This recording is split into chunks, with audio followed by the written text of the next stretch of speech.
ज्ञान में ला कर देते हैं। कई विषय हमारे अलग अलग तरीके से जो लोग हैं सामाजिक संस्था वाले वो ला कर देते हैं, लेकिन कई घटनाएं जो आती है वो फेसबुक और ट्विटर पे वायरल होती है या पेपर में वायरल होती है, तो वो घटना को हम तुरंत पढ़कर, हमारे डिपार्टमेंट के लोग पढ़कर या संज्ञान में लाते, जिसने भी ला कर दिया व्हाट्सएप के माध्यम से भेज देते, तो हम तुरंत भी उसके अंदर शामिल किया जाए। लेकिन जो सत्यता अगर सामने आती है और आरोपी और आपके जांच में अगर और कोई आरोपी मिलता है तो उसको निश्चित ही आपको कार्रवाई करना चाहिए और ये इसको फास्ट ट्रैक कोर्ट में लेकर जाना चाहिए, ऐसा हमने निर्देश देते हैं। चौधरी साहब, इस प्रकार के जो अभी पारदी साहब बता रहे हैं, तो आपको लगता है कि आयोग के प्रति जो विश्वसनीयता है लोगों की बढ़ेगी? निश्चित रूप से जिस तरीके से पंजाब में थे हमारे आयोग के चेयरमैन और पंजाब कई बार आक्रामक लोग उसी चीज़ की परवाह ना करते हुए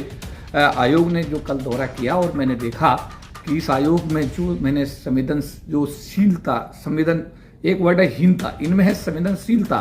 ये इतने संवेदनशील है कि जहाँ कहीं भी कोई इशू आता है या हमारे से कार्यकर्ता इनके संज्ञान में लाते हैं, तुरंत सुमोटो, कई बार अपने आप भी सुमोटो लेते हैं, कई बार हमारे जैसे कार्यकर्ता इनके संज्ञान में लाते हैं तो तुरंत कार्रवाई, यथासंभव कार्रवाई। और आपको अगर याद हो बुलंदशहर में तो जो पिछले दिनों टीचर्स के साथ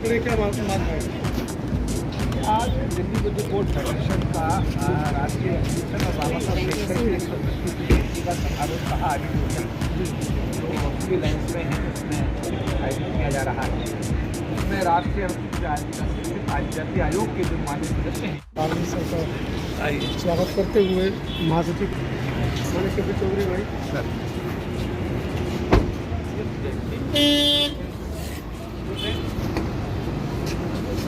आप देख रहे हैं जैसे कि चौधरी साहब ने बताया कि कल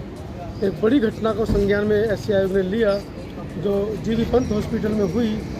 उसके ऊपर भी बात करेंगे। एक बड़ा मतलब निर्भय कांड उसको हम कह सकते हैं।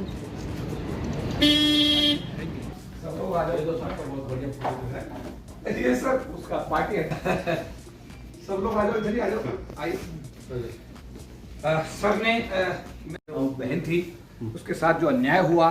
उसकी जिस तरह हत्या हुई, उसमें हमारे राष्ट्रीय अनुसूचित आयोग ने माननीय विजय सांपला साहब चेयरमैन के निर्देशन पर हमारे माननीय सुभाष पारदी साहब और हमारी दूसरी माननीय सदस्य डॉक्टर जुबाला जी, डायरेक्टर साहब कौशल जी, ये सब लोग कल पहले जीबी पंत अस्पताल गए,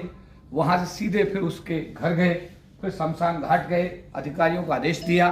कि भाई इसमें एट्रोसिटी एक्ट में सारी धाराएं लगा करके जो भी बेनिफिट हैं इस परिवार को मिलने चाहिए। और कल फिर पूरा दिन खर्च करने के बाद में आयोग ने उस परिवार को न्याय दिलाने का संभव प्रयास किया। आज माननीय सुभाष पारदी साहब हमारे बीच में हैं, हम समाज की तरफ से उनका सम्मान करेंगे और उनका धन्यवाद करेंगे।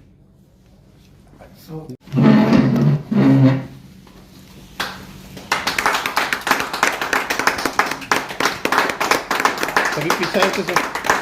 पीछे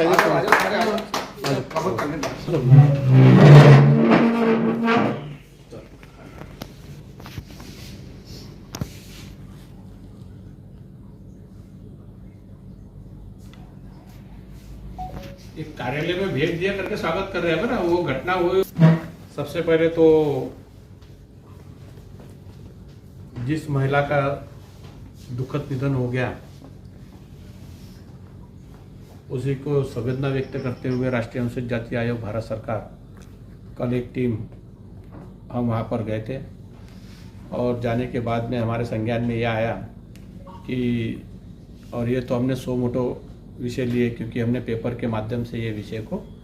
समझा, और सोमवार को हमारे डायरेक्टर उन्होंने नोटिस इशू किए, उसके बाद में हमने उसकी रिपोर्ट मंगाए और उसके बाद में जब हम वहाँ गए उनके परिवार से मिले तो उनके घर को जाने के बाद में पता चला कि वो शमशान घाट पर है। हम शमशान घाट पर जब गए तो वहाँ पर अभी तक के डेड बॉडी आने की थी। हमने बात किए तो कुछ वर्ग जो था संगठन वो डेड बॉडी को आने नहीं देना चाहती थी। हमने उनसे बात की कि भाई आप डेड बॉडी को क्यों नहीं आने दे रहे, उनके अंतिम संस्कार क्यों नहीं करा रहे, तो हमारे को आश्वासन होना, लेकिन तो मतलब हम राष्ट्रीय अनुसूचित जाति आयोग के सदस्य होने के नाते हम आपको आश्वस्त कर रहे हैं कि SC/ST एक्ट लगाने के हमने आदेश दे दिए। जैसा SC/ST एक्ट लगता है वैसे सारे जो कुछ प्रावधान हैं वो सारे पीड़ित परिवार को मिलेंगे। और देखने में भी आया तो फिर उन्होंने तुरंत संज्ञान लेते हुए डेड बॉडी को वहाँ से दवाखाने से अंतिम शमशान घाट पर लाया और उनका अंतिम संस्कार तक के हम वहाँ पर रुके। जब तक के अंतिम संस्कार होने तक के बॉडी नहीं लेके गए तब तक के हम वहाँ रुके और डेड बॉडी हमारे सामने आए फिर हमने उनको बोला कि आप अंतिम संस्कार करिए और जो कुछ भी शासन की जो योजना का जो लाभ है निश्चित ही परिवार का मिलेगा। एक बच्चे को जो 18 साल के ऊपर है उसको हमने नौकरी का सिफारिश करेंगे, साथ ही 3 महीने का जो राशन है वो उनके घर को तुरंत ही पहुंचा दिए। उसके बाद में जो 4,12,000 का जो मर्डर और रेप का जो रहता है वो भी उनको 50% जो अमाउंट है वो पहले मिल जाएंगी। और साथ में जो उसके लिए घर की भी हम सिफारिश करेंगे क्योंकि उनको घर नहीं है। 5 बच्चे देखकर बड़ा दुख हुआ कि एक, और सबसे बड़ी बात है कि उस महिला का पति 1 साल पहले गुजर गया था और आज वो 5 बच्चे अनाथ है। समाज ने भी आकर उसको सामने आकर उस बच्चों के स्कूल की जो यह है वो तो पूरा शासन करेंगे, उनके सब बच्चों का एजुकेशन वगैरह सब कुछ। लेकिन काफ़ी एक निर्भया जो घटना घटी थी उसकी कल वो घटना देखकर वो ताज़ा हुई, ऐसा हमारे संज्ञान में आ गया। काफ़ी दुखद घटना थी और इस घटना के ऊपर किसी ने जिसी ने भी राजकारण करने का प्रयत्न किया, ऐसे घटना को राजकारण न करते हुए उसको सामाजिक बांधिलकी करके लिया जाए। चाहे जितना जहाँ तक के आंदोलन करना है वहाँ तक के करना चाहिए, लेकिन आखिरी में जब निधन होता है तो 24 घंटे के अंदर उनका अंतिम संस्कार होना चाहिए हिंदू पद्धति से। ये सब सारी बातों का जो भी संगठन आंदोलन करते हैं उन्होंने ध्यान में रखना चाहिए। तो यही एक विषय था। आपसे पहले देखा गया है कि हमेशा आयोग में जाना पड़ता था, उसके बावजूद ही लंबी कार्रवाई, लंबा प्रोसीजर होता था। पहली बार स्वतः अपने लेवल पे अपने स्वतः मोटो लेके और आपने जो है कार्रवाई की है। ये तो हम जहाँ हमारे को लगता है ऐसा कि माननीय कई विषय पे KP चौधरी जी हमारे को विषय संज्ञान में ला कर देते हैं। कई विषय हमारे अलग अलग तरीके से जो लोग हैं सामाजिक संस्था वाले वो ला कर देते हैं, लेकिन कई घटनाएं जो आती है वो फेसबुक और ट्विटर पे वायरल होती है या पेपर में वायरल होती है। तो वो घटना को हम तुरंत पढ़कर, हमारे डिपार्टमेंट के लोग पढ़कर या संज्ञान में लाते, जिसने भी ला कर दिया व्हाट्सअप के माध्यम से भेज देते, तो हम तुरंत जो घटना को अंजाम देते। जैसा तो ये सारी घटना जैसी भी आती है, जैसा आपकी इसके पहले भी एक अंजलि करके लड़की का जो कार से उसको 14 घसीटा गया था, तो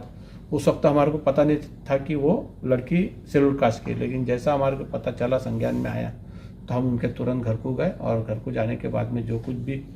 जो प्रावधान थे वो सब हमने करने। अभी तक पुलिस ने क्या कार्रवाई की इस मामले में? कुछ लोगों की गिरफ्तारी हुई है? इसमें एक ही आरोपी था और एक ही आरोपी को गिरफ्तार किया गया। आपको लगता है कि एक आरोपी जो है इतनी बड़ी घटना को अंजाम दे सकता है? पुलिस विभाग की जो जांच में जो पता चला है, उन्होंने बहुत गहराई से जांच की है। जो आयो थे उन्होंने बताया कि एक ही आरोपी था, CCTV कैमरे में भी एक ही आरोपी बता रहा है। उसके बाद में 164 के जो बयान महिला के हुए उसमें भी उन्होंने एक का नाम लिया। तो अभी तक के प्राथमिक जो रिपोर्ट आई है उसमें एक का है, लेकिन हमने उनको बोला कि अब जब आरोपी पकड़ा गया तो आरोपी से सख्त पूछा जाए ताकि और कोई दूसरा आरोपी उसमें है। हम ये नहीं चाहेंगे कि अब किसी निर्दोष को भी उसके अंदर शामिल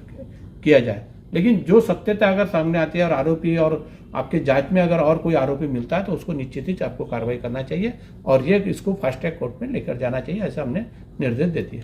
चौधरी साहब, इस प्रकार के जो अभी पारदी साहब बता रहे हैं, तो आपको लगता है कि आयोग के प्रति जो विश्वसनीयता है लोगों की बढ़ेगी? देखिए, निश्चित रूप से जिस तरीके से पंजाब में थे हमारे आयोग के चेयरमैन और पंजाब में रहते हुए उन्होंने फिर एक संज्ञान लिया, तुरंत माननीय सुभाष पारदी साहब से संपर्क किया, डायरेक्टर साहब हमारे कौशल जी को उन्होंने संपर्क किया और तुरंत उन्होंने तुरंत ही कमीशन ने भी और माननीय सुभाष पारदी साहब माननीय सदस्य ने भी उसका संज्ञान तुरंत लेते हुए और कल ही फिर डॉक्टर अंजू बालाजी ने दोनों ने मिल करके और तुरंत ये वहाँ पर घटनास्थल पर गए। कई बार ऐसा होता है कि माहौल कई बार गर्म भी होता है, कई बार आक्रामक, उसी चीज़ की परवाह ना करते हुए आयोग ने जो कल दौरा किया और मैंने देखा कि इस आयोग में जो मैंने एक वर्ड है हीनता, इनमें है संवेदनशीलता। ये इतने संवेदनशील है कि जहां कहीं भी कोई इशू आता है या हमारे से कार्यकर्ता इनके संज्ञान में लाते हैं, तुरंत सुमोटो, कई बार अपने आप भी सुमोटो लेते हैं, कई बार हमारे जैसे कार्यकर्ता इनके संज्ञान में लाते हैं, तो तुरंत कार्रवाई, यथासंभव कार्रवाई। और आपको अगर याद हो बुलंदशहर में तो जो पिछले दिनों टीचर्स के साथ हुआ, एक ही दिन के अंदर कार्रवाई हुई, एक दिन ही कंप्लेंट आया, एक ही दिन के अंदर उस पर एक्शन हुआ, एक ही दिन कलेक्टर SSP को डायरेक्शन इशू किया और एक ही दिन में उन लोगों को रिलीफ मिला। तो ऐसी बहुत सारी घटनाएं हैं जिनको हमने स्वयं अपनी आंखों से देखा है कि माननीय आयोग जो हमारे चेयरमैन साहब हैं, माननीय सदस्य, माननीय वाइस चेयरमैन, चारों लोग जो हैं जितना भी हर संभव हो सकता है जो संवैधानिक प्रावधान है उनका पूरा उपयोग करते हुए, सदुपयोग करते हुए समाज को न्याय देने की हर संभव कोशिश करते हैं। तो आज